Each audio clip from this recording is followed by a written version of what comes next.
আসসালামু আলাইকুম। Basic math with Mita sir এই ফেসবুক পেজ এবং ইউটিউব চ্যানেল থেকে আপনাদেরকে স্বাগত জানাচ্ছি। আজকে আলোচনা করছি ষষ্ঠ শ্রেণীর গণিত অনুশীলনী 1.4 অনুশীলনী প্রশ্ন 3 নাম্বার।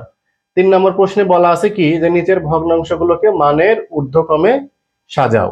তো মানের ঊর্ধ্বক্রম, অধক্রম অথবা ভগ্নাংশের ছোট এবং বড় কিভাবে নির্ণয় করতে হয় তার 3টা নিয়ম আমি কিন্তু আমার বেসিক আলোচনায় করে এসেছি।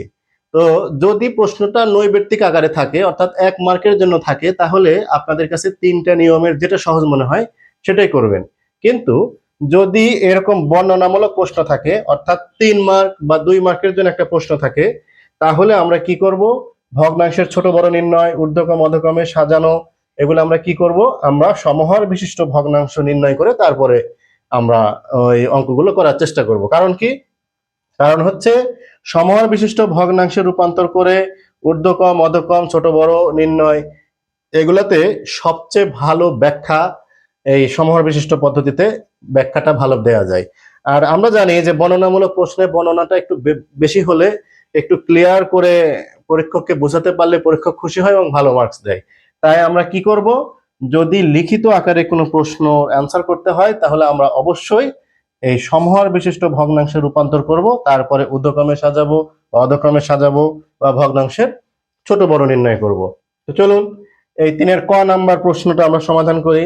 এখানে 4টা ভগ্নাংশ দেওয়া আছে। হ্যাঁ, তো আমরা 2টা ধাপে আমরা কি করব, এই অঙ্কটা করার চেষ্টা করব। প্রথমে কি করব, এই 4টা ভগ্নাংশগুলোকে সমহর বিশিষ্ট ভগ্নাংশে রূপান্তর করব।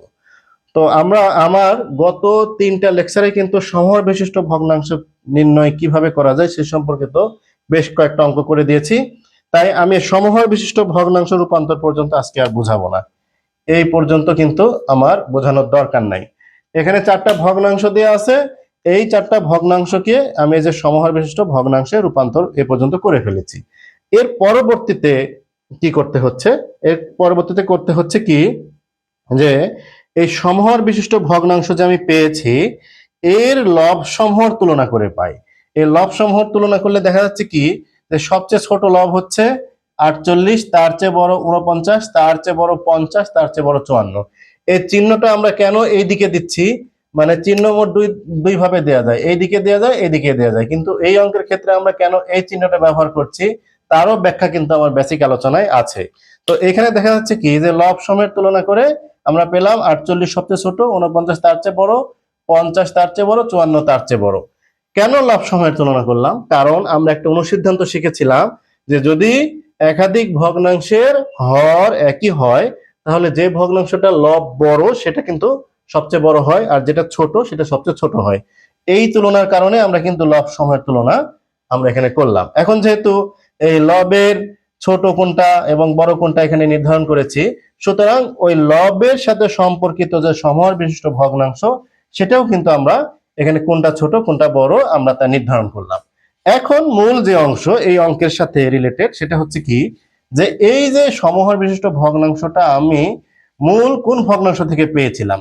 দেখুন এই 48-এর নিচে 63, এই সমহর বিশিষ্ট ভগ্নাংশটা আমি মূল কোন ভগ্নাংশ থেকে পেয়েছি, এই যে 48-এর নিচে 63 আমি এই 16-র নিচে 21 এই ভগ্নাংশ থেকে পেয়েছি। তাহলে এইটাই কি করবে, এই ভগ্নাংশটাকে রিপ্লেস করবে এটা দিয়ে, ঠিক আছে। আবার এই ভগ্নাংশটা কোত্থেকে পেয়েছিলাম, এই 49-এর নিচে 63 এটা পেয়েছিলাম আমি এই যে এই 7-এর নিচে 9, এই যে 49-এর নিচে 63 এটা পেয়েছিলাম আমি 7-এর নিচে 9 এই মূল ভগ্নাংশটা থেকে পেয়েছিলাম। সুতরাং এই ভগ্নাংশটা এই ভগ্নাংশকে রিপ্লেস করবে। অনুরূপ ভাবে এই বাকি দুটো ভগ্নাংশ আমার মূল দুটো ভগ্নাংশকে রিপ্লেস করে দেয়। সুতরাং আমি দেখতে পাচ্ছি কি আমার যে 3-4টা ভগ্নাংশ এখানে দেয়া আছে সেগুলোকে মানের ঊর্ধ্বক্রমে সাজালে হয় কি, এই 16-র নিচে 21 হয় আমার সবচেয়ে ছোট, তার থেকে বড় হয় 7-এর নিচে 9, তার থেকে বড় হয় এই 50-এর নিচে 63, আর সবচেয়ে বড় কিন্তু 6-এর নিচে 7। তো এইভাবে করে আমি লিখে দিব কি যে প্রদত্ত ভগ্নাংশ সমূহকে মানের ঊর্ধ্বক্রমে সাজিয়ে পাই, এই সিরিজটা আমি এখানে লিখে দিব। তাহলে কিন্তু আমার অঙ্কটা কি হয়ে গেল, হয়ে গেল।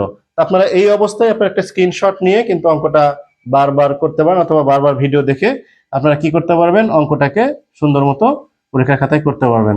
সবাই ভালো থাকুন, সুস্থ থাকুন, এই কামনায় আজকে শেষ করছি। আল্লাহ হাফেজ।